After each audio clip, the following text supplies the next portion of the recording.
बारही दिन के कंधाइया तयामा से अरज कर से या दे दिहत बाँस के बसुरिया खेलाने बिरदा बना जाए में हो।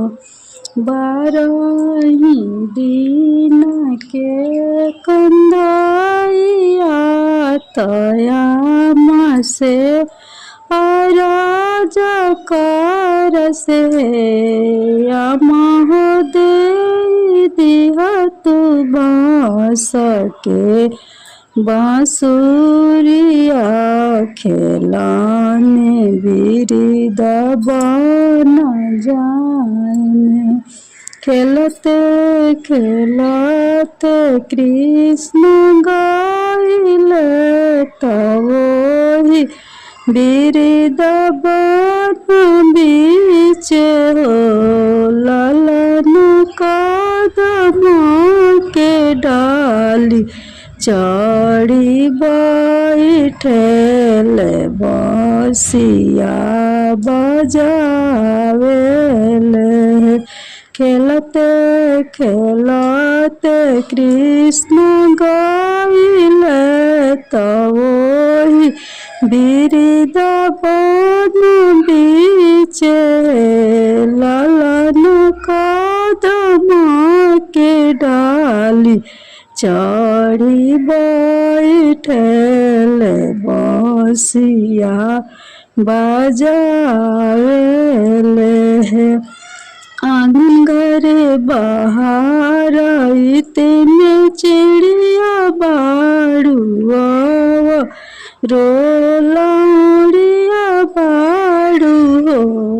चिड़िया कति जुगा गइले कंदाइया तयाभी लेकर नहीं आइले। आंगन घरे बाहर में चिड़िया बाड़ुआ रोलौड़िया बाड़ू हो। चिड़िया कति जुगा गइले कंदाइया तयाभी लेकर नहीं आइले।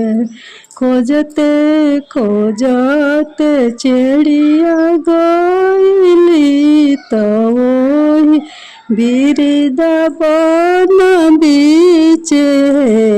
ललन कदम के डाली चढ़ी बैठेल बसिया बजावेले। खोजते खोजते चिड़िया गइली तवोहि बिरदा बन बीच।